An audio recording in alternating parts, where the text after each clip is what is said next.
Residing just below the Edit tools in the Edit window are a number of buttons that enable you to do some pretty special things in Pro Tools. Let's take a look. We'll start from left to right. The first one here is the Zoom toggle, and we discussed that in a previous video about zooming. Next to that is Tab to Transients. Let's talk about that one. When it's active, it's blue, like it is here.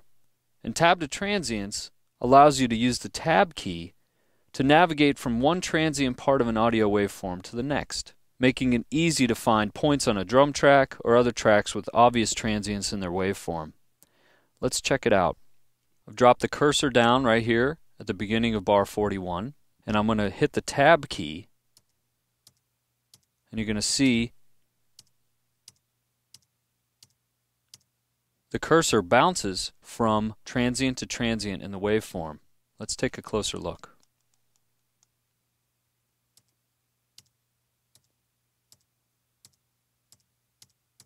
If you press Option on a Mac or Control on a PC and then Tab, we can tab backwards.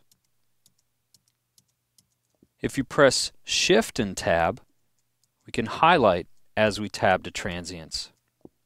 And if you press Option, Shift, and Tab on a Mac or Control, Shift, and Tab on a PC, we can highlight backwards and keep this whole part selected. Now this is a great way for creating loops and defining the territory, the part of the region that you want for the loop. I'm going to zoom back out and we'll move on to the next button. Mirrored MIDI editing. And in fact, we're going to cover this in a later video about editing MIDI data. Let's talk about link, timeline, and edit selections. This button enables you to set the play and edit ranges by selecting in the track's playlist. Usually you want to keep this linked or active like this when it's turned blue, so that what you choose in the timeline reflects what you edit. So you see when we select here in a track, that's the edit selection, and it's mirrored up here in the timeline. So those two are linked. However, if we unlink this, we can make separate selections. So now this amount of time, that's how much is selected in the timeline. But down here we have a different edit selection. This is great to use with the dynamic transport mode too, which we can choose from Options and choose Dynamic Transport. Now we have decoupled the playback start location from the edit selection. This is the playback start marker, and we can drag that anywhere to start playing back the track from any point where we drop that in. So if we start at the beginning, it'll sound like this.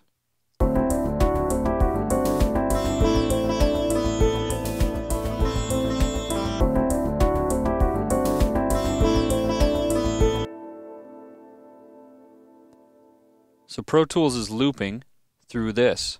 However, we can edit different parts of this while keeping this timeline selection the same. If we drag the playback start marker while this is playing, it'll actually change where it starts, and we can hear the transition from the end of this loop back to the beginning. Check this out.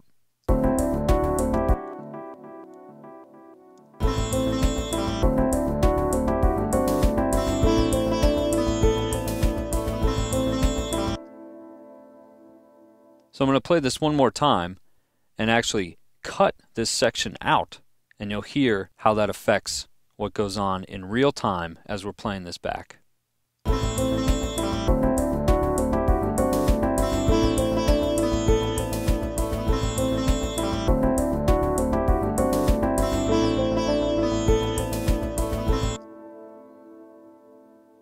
So now I can hear what this sounds like when I've cut these two beats out of the drum track, even while this is looping, playing a larger area. Now personally, I usually just keep the link selections button highlighted, but when recording or editing loops, it can be handy to unlink and use the dynamic transport in this particular way. Let's go to the next button. Here we have the link, track, and edit selection button. When this is highlighted, you can select track material, and the track name of each associated track is highlighted too. So with the selector, if I click and drag across all these tracks, you'll see over here that the track names get highlighted. Now this allows you to apply track level commands such as making all the tracks inactive all at once. So if I go up to Track menu, make inactive, all of the tracks that are highlighted get treated the same way. Finally, let's move on to Insertion Follows Playback. This is an interesting button. Let me show you how it works. First, I'm going to turn off Dynamic Transport, and I'm also going to link the timeline and edit selection again. So now, when I press play, we're back to normal.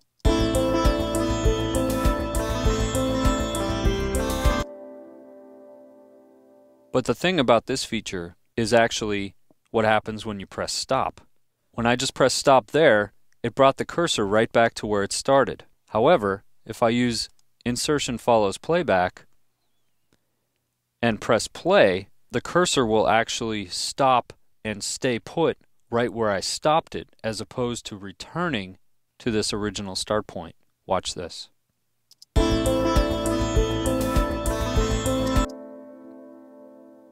So now the cursor's over here. This can be pretty handy if you are recording voiceovers or editing in certain ways. I personally like to turn this off, but it can be useful in certain circumstances. In addition to the regular key commands in Pro Tools, we also have the keyboard focus that enables you to use the alpha keys on your keyboard to access a wide range of single key shortcuts. And that button is right here, the keyboard focus. There are several of them in the edit window, one right here for the regions list, and one over here in the groups list. But I want to talk about this one. This gives us a number of single key shortcuts for editing and playing. Here are some of my favorites. If you hit the minus key, we have a track view toggle. And that toggles between waveform and volume. And notice that this track is highlighted, and it only does it for that highlighted track. If I highlight across all these using the Link, Track, and Edit Selection button, then all of them will change. Here are a few of my other favorites. Zoom toggle, press the E key. That zooms in. And if I want to just zoom in on one track, just hit the E key with the command focus and you get a really big version of the track. Press R to zoom out, press T to zoom in, and press B to separate a region. The special editing buttons here demonstrate some of the unique power that Pro Tools has for editing audio. If you can master the features of these buttons, you'll really be an efficient Pro Tools user.